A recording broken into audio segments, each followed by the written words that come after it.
एक बार फिर रक्षा मंत्री जी से गुहार। एक नहीं दो नहीं 160 सैनिक संगठनों ने लिखी चिट्ठी।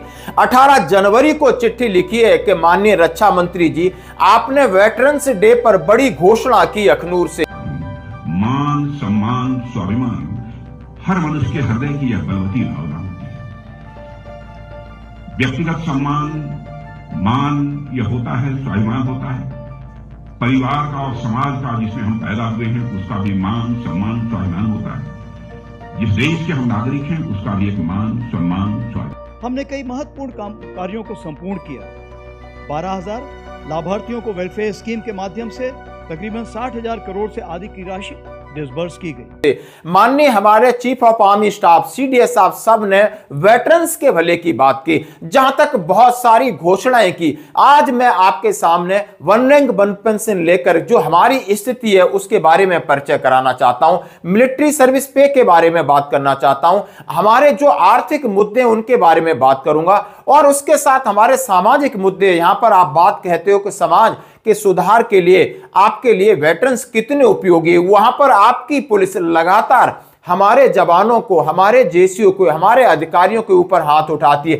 तमाम ऐसे मुद्दों को लेकर 12 जनवरी को इनकी एक मीटिंग होती है आगरा के अंदर और उसके बाद इन्होंने माननीय रक्षा मंत्री जी को जो चिट्ठी लिखी है वो आपके साथ शेयर करूंगा। इससे पहले आप सभी जानते हैं 14 तारीख को वेटरन्स डे था। आर्मी डे से एक दिन पहले पुणे में chief of army staff general Dwivedi साहब ने बहुत सारी सराहना की और बहुत सारे सहयोग की अपेक्षा की, चाहे आप सेना के अंदर या सेना से बाहर समाज के साथ सहयोग कर सकते हैं।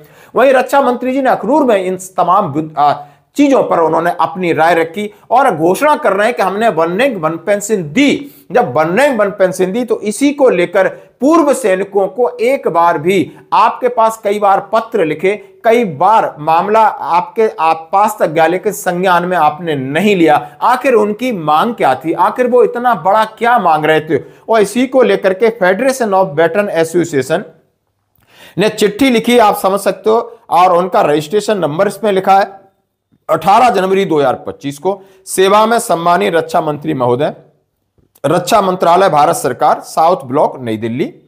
पूर्व सैनिकों की मांगों के समाधान हेतु 160 से अधिक संगठनों के मंच फेडरेशन ऑफ वेटरन्स एसोसिएशन के प्रतिनिधि मंडल से वार्ता हेतु प्रार्थना पत्र। अब वो वार्ता करना चाहते हैं। उन्होंने कहा एक दो नहीं 160 संगठन है और 160 संगठनों में लाखों सैनिक इनके साथ हैं।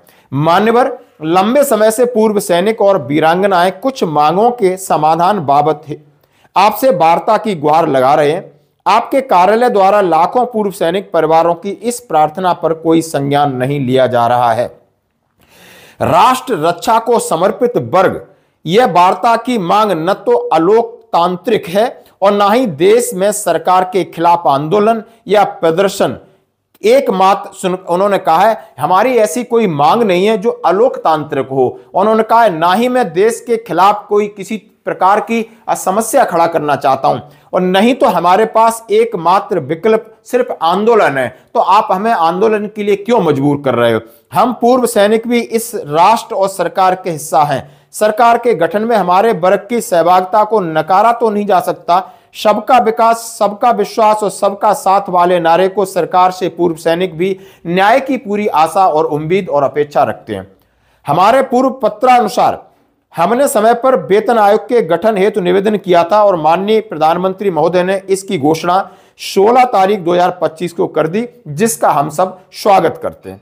भारत के सबसे अधिक पूर्व सैनिकों के संगठन का फेडरेशन होने के नाते मैं निवेदन करता हूं कि अल्पसंख्य पूर्व सैनिकों के प्रतिनिधित्व वाले शीर्ष मंच फेडरेशन ऑफ वेटरन एसोसिएशन के प्रतिनिधि मंडल से वार्ता हेतु समय प्रदान करें और मांगों के समाधान का मार्ग प्रशस्त कर हमें अनुग्रहित करें। सुबेदार अर्जुन सिंह राठौर, सेवानिवृत्त अध्यक्ष। तो दोस्तों ये उन्होंने चिट्ठी लिखा है और इस चिट्ठी में उन्होंने कहा है कि हम पहले बहुत सारी चीजें आपके सामने रख चुके हैं, यानी हमारी वन रैंक वन पेंशन की विसंगतियां हो, हमारी मिलिट्री सर्विस पे को लेकर हो, हमारे जवानों के साथ अन्याय की बात हो, पुलिस की बर्बरता की बात हो, हमारे हेल्थ इश्यू को लेकर ईसीएचएस की बात हो, कैंटीन फैसिलिटीज की बात हो, पुनर्वास की बात हो, रोजगार की बात हो, चाहे उसमें वीर नारी हैं, विधवा हैं और वो शहीद परिवार हैं। तो दोस्तों इन सब को लेकर उन्होंने सबसे पहले 8वें वेतन आयोग को लेकर माननीय प्रधानमंत्री का धन्यवाद किया और ये मांगे सामने रखी। जैसा कि कहा था कि जनवरी 12 तारीख को यानी आगरा के अंदर ये फेडरेशन की एक फिजिकल मीटिंग होती है। अब उन्होंने पहला चीज रखा है कि हम सरकार के सामने वार्ता के लिए रखें और इसके साथ उन्होंने ये भी धमकी दी कि हम आंदोलन पे भी जाएंगे। तो भूतपूर्व सैनिकों सबको शायद इस बात से उम्मीद है कि आखिर उसमें से क्या निकला। तो ये पहली एक चिट्ठी है, इसके बाद यानी ये फेडरेशन रजिस्ट्रेशन हुआ, फेडरेशन की आपकी 2-3 मीटिंगें हो चुकी हैं और इन्होंने अभी ये डिसीजन लिया है। तो ये थी अपडेट अभी तक। Minister government of Jammu Kashmir Shri Jugal Kishore ji Sharma, member of parliament Jammu Kashmir, general Anil Chauhan, chief of defence staff, lieutenant general MV Suchindra Kumar, GOC-in-C northern command, Shri Atal Dulloo, chief secretary Jammu Kashmir, यहां मौजूद अन्य हमारे सारे जनप्रतिनिधिगण, अधिकारी वर्ग, हमारे सभी सम्मानित वेटरन्स, वीर नारियां और मेरे मीडिया के मित्रों, वेटरन डे के अवसर पर आज अखनूर में आप सबके बीच आना मैं मानता हूं कि हमारे लिए बहुत ही एक प्रसन्नता का विषय है। मैं यहां उपस्थित और पूरे देश के सारे वेटरन्स और उनके परिवारजनों को मकर संक्रांति और नव वर्ष की हार्दिक शुभकामनाएं देता हूं। ऐसा माना जाता है कि मकर संक्रांति का दिन अपने परिवार वालों के साथ मनाया जाना चाहिए। तो आज मैं अपनी लार्जर फैमिली यानी हमारे वेटरन्स के साथ संक्रांति का पर्व मनाने आप सबके बीच यहां आया हूं। साथियों, नाम इसके भले ही अलग अलग हों, लेकिन आज के दिन का उल्लास पूरे देश में एक जैसा ही रहता है। इसलिए इस मंच से मैं आज के दिन का उत्सव मनाने वाले हर एक भारतीय को अपनी तरफ से ढेर सारी हार्दिक शुभकामनाएं देता हूं। और यह अच्छी बात है कि इस बार का वेटरन्स डे समारोह हम सब अखनूर कश्मीर में मना रहे हैं। यह निश्चित रूप से हमारे लिए बहुत बड़ा क्षण है, क्योंकि आप देखिए 3 वर्षों से जाने अनजाने में या फिर चाहे अनचाहे सरकारों ने कश्मीर को अलग तरीके से ट्रीट किया है। इसका परिणाम यह हुआ है कि हमारे कश्मीरी भाई बहन कभी भी उस तरह का जुड़ाव महसूस नहीं कर पाए। मैं इतिहास के उन पन्नों को नहीं पलटना चाहता हूं, मैं बस यही कहना चाहता हूं कि वो पुराने दिन अब चले गए। अब हमारी सरकार की सबसे बड़ी प्राथमिकता है कि हमें कश्मीर और देश के बाकी हिस्सों में जो भी थोड़ी बहुत दिलों की दूरियां रही होंगी उसको मिटा देना है। और मैं उमर अब्दुल्ला साहब जो यहां के मुख्यमंत्री हैं, मैं उनको बधाई देना चाहता हूं। इस दिशा में उनके द्वारा कदम उठाए जा रहे हैं। सरकार में आने के बाद हम अपने प्रयासों को जमीनी धरातल पर लेकर आए हैं। इस हमारे लिए कश्मीर क्या है यह ज्यादा बतलाने की जरूरत नहीं है।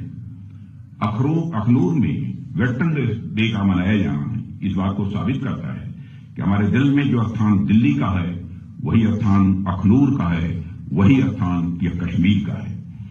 हिमालय की तलहटी में स्थित यह क्षेत्र अपने आप में बहुत ही सुंदर जगह तो है ही, इसके साथ साथ इस स्थान का एक ऐतिहासिक महत्व भी है। कहा जाता है कि यहाँ की गुफाओं में पांडव अपने वनवास के दौरान रुके थे। जिस म्यूजियम का आज मैंने लोकार्पण किया है उस म्यूजियम में इसे दर्शाया गया है। भगवान परशुराम का भी इस धरती से नाता रहा है। लेकिन साथियों, पर्यावरण की सुंदरता को समेटे हुए यह स्थान क्लाइमेट की दृष्टि से भी कहीं ज्यादा दुर्गम भी है। भारत के अलग अलग क्षेत्र से लोग इस स्थान पर आते हैं, यहाँ की प्रकृति का वह आनंद उठाते हैं। लेकिन एक बात यह ध्यान देने वाली है कि जो भी व्यक्ति इस स्थान पर आता है वह इसका अनुभव कर पाता है कि यहाँ पर रहना कहीं ज्यादा चुनौती भरा काम है। लोग तो कुछ दिनों के लिए आते हैं, घूमकर चले जाते हैं, लेकिन आप सब ऐसी जलवायु में भी, ऐसे माहौल में भी तमाम चुनौतियों के बावजूद एकदम मजबूत मुस्तैद होकर हमारी सीमाओं की सुरक्षा करते हैं। मैं समझता हूं ये अपने आप में बहुत बड़ी बात है। यहां पर हमारे सारे वेटरन्स मौजूद हैं। बहुत बड़ी संख्या में हमारे सेना के जवान भारत की सीमाओं की रक्षा करने के लिए और आतंकवाद को शिकस्त देने के लिए अपना बलिदान भी देते हैं। मैं कभी यदि विचार करता हूं कि क्या कारण है कौन सी वह भावना है कि हमारे सेना के जवानों को देश की सीमाओं की सुरक्षा के लिए अथवा इस आतंकवाद से मुक्ति दिलाने के लिए अपना सर्वस्व न्यौछावर करने की प्रेरणा देती है, तो स्वाभाविक रूप से मैं इस नतीजे पर पहुंचता। 28,000 से अधिक वेटरन्स को स्किल डेवलपमेंट प्रोग्राम के द्वारा सेकेंड कैरियर के लिए तैयार किया गया। तकरीबन 5,500 सर्विंग एवं भूतपूर्व सैनिकों के परिवारजनों को प्रधानमंत्री कौशल विकास योजना के तहत आधुनिक जॉब्स के लिए सक्षम बनाया है। तकरीबन 450 ऑफिसर्स, 16,000 JCOs OR और 300 वेटरन्स तथा उनके परिवारों को आर्मी वेलफेयर प्लेसमेंट ऑर्गेनाइजेशन के माध्यम से रोजगार प्रदान किया गया है। 12 नए MOU और 10 नए PSU के साथ MOU भी हस्ताक्षरित किए गए हैं ताकि हमारे वेटरन समुदाय के लिए रोजगार सुनिश्चित हो सके। स्पर्श माइग्रेशन की वजह से होने वाले समस्याओं के निवारण के लिए अथक प्रयास किए हैं, जिसमें veteran help desk, digital call centre और स्पर्श सेंटर शामिल हैं, जिनका पेंशन संबंधित समस्याओं का समाधान करना ही एक उद्देश्य है। मैं आपको बताना चाहूँगा, डिफेंस सेक्रेटरी साहब ने हुक्म दिए हैं कि जब तक ये स्पर्श का मुद्दा सॉल्व नहीं होता है, CGDA पेंशन से कोई भी स्टाफ कहीं ट्रांसफ़र नहीं किया जाएगा। उसी प्रकार से जो TCS है, जो कंप्यूटर की हेल्प प्रोवाइड कर रहा है, उसका पूरा स्टाफ अहमदाबाद से इलाहाबाद में भेज दिया गया है और वहीं पे बैठ के कार्रवाई कर रहा है। इसके साथ जो एडजुटेंट जनरल साहब हैं, उन्होंने भी अपने नुमाइंदे वहाँ लगा रखे हैं, जो 24/7 वहाँ पर रहते हैं और जो भी एक समस्या है उसका निदान कराने की कोशिश करते हैं। प्रोजेक्ट नमन, जिसके अंतर्गत 14 केंद्र स्थापित किए हैं, जो एक कॉमन सर्विस सेंटर के रूप में कार्य करेगी, जो कि HDFC और मैती के सपोर्ट से हमारे वेटरन्स की सहायता करेगी। इन 14 सेंटर से हमें बहुत ही एनकरेजिंग फीडबैक मिला है। इसी चीज़ को मद्देनजर रखते हुए 2025 के आखिरी तक हमने निर्णय लिया है कि इसकी संख्या बढ़ाकर हम 200 कर देंगे।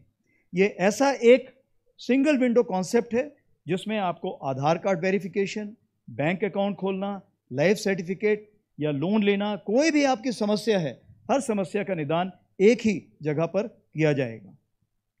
VSK वीरांगना सेवा केंद्र, जो आपको पता है पहले खोला गया था, इसको VSK प्लस वेटरन्स और वीरांगना सेवा केंद्र में अपग्रेड किया गया है। इसमें वेटरन्स, वीर नारियों, उनके आश्रितों के लिए सिंगल विंडो सुविधा प्रदान की गई है। VSK प्लस हर दिन 700 से 800 मामलों की समीक्षा कर 70% से ज़्यादा की शिकायतों को कम से कम समय में समाधान कर रहा है। इसमें आप ध्यान देंगे कि सारी हमारी वीर नारियों, वीर माताएं बैठी हुई हैं और वो जब किसी चीज़ के बारे में बातचीत करती हैं तो सामने वाला जिसकी कोई परेशानी होती है वो खुल के उसको बता सकता है, और वो जब किसी भी ऑफिस में फ़ोन करती हैं तो वो भी इस चीज़ को समझता है, उसकी अहमियत समझता है, उस पर जल्द से जल्द उसका समस्या हल करता है। इस सुविधा के प्रावधान से 2024 में तकरीबन 12 करोड़ रुपए का वेटरन्स को भुगतान हुआ। OROP 2024 के तहत पेंशन इश्यूज़ को एड्रेस किया गया है और उससे संबंधित एनोमलीज का निवारण करने के लिए आवश्यक कदम उठाए जा रहे हैं। लिबरलाइज फैमिली पेंशन प्रदान करने के लिए स्पेशल ड्राइव के तहत 2250 केसेस का ब्यौरा लेकर तकरीबन 450 केसेस सुलझाए गए हैं और तकरीबन 19 करोड़ का आवंटन हो चुका है। बाकी केसेस पर भी कार्यवाही हो रही है। ECHS की पहुंच को मजबूत करने के लिए 23 नए पॉलीक्लिनिक निर्माण, 50 पॉलीक्लिनिक का अपग्रेडेशन और कर्मचारियों में वृद्धि को 1 नवंबर 2024 से रक्षा मंत्रालय की मंजूरी मिल गई है। इस साल जो हमारा सोच विचार है, जिस पे कोशिश यही है कि इसी फाइनेंशियल ईयर में उसका डिसीजन आ जाए, वो है मोबाइल मेडिकल यूनिट्स तकरीबन 130 से ज़्यादा, डोर डिलीवरी ऑफ मेडिसिन के बारे में होगी। साथ में हमने एक ECHS स्पर्श का एक नया इनिशिएटिव शुरू किया है, जिसमें हमारे कॉलेज और स्कूल के बच्चे जो हमारे सीनियर ECHS मेंबर्स हैं, जब वो हॉस्पिटल जाते हैं उनको जो परेशानियां होती हैं उसकी समस्या को हल करने के लिए वो वॉलंटियर बन के आते हैं। इसमें तकरीबन हमने 80 सर्टिफिकेट ऐसे ECHS स्पर्श के नाम पे इशू किए हैं और कोशिश यही है ज़्यादा से ज़्यादा स्टूडेंट आएँ और इसका फ़ायदा उठाएं, जिससे हमारे जो सीनियर वेटरन्स हैं उसको भी इसका फ़ायदा मिल सके। इन प्रयासों के अलावा आपके समर्थन देने की हमारी कोशिशें हमेशा जारी रहेंगी। साथ ही मैं आपसे आग्रह करता हूं कि आप परिवर्तन के स्तंभ और पूरे राष्ट्र के परिवर्तन के अग्रदूत बने रहें। आपका ज्ञान, देशभक्ति और निस्वार्थ सेवा हमारे लिए अमूल्य है। युवा पीढ़ी के लिए आप मार्गदर्शक बने और उन्हें अनुशासन, देशभक्ति और सेवा के मूल्य सिखाते रहें। आइए हम एक ऐसा विश्व बनाने का संकल्प लें जहां भारत प्रगति, एकता और शक्ति का प्रतीक बने। हम देश के संरक्षक हैं और हमेशा रहेंगे, चाहे वर्दी में हो या सेवानिवृत्ति के बाद। अंत में मैं एक बार फिर से आप सभी के प्रति अपनी हार्दिक कृतज्ञता और सम्मान व्यक्त करता हूं। आइए हम एक उज्जवल, मजबूत और समृद्ध भारत बनाते हुए हाथ में हाथ मिलाकर आगे बढ़ें और हम ये सुनिश्चित करें कि हमारी विकास और विरासत के जुनून से आने वाली पीढ़ियां प्रेरित होते रहें। धन्यवाद। जय हिंद।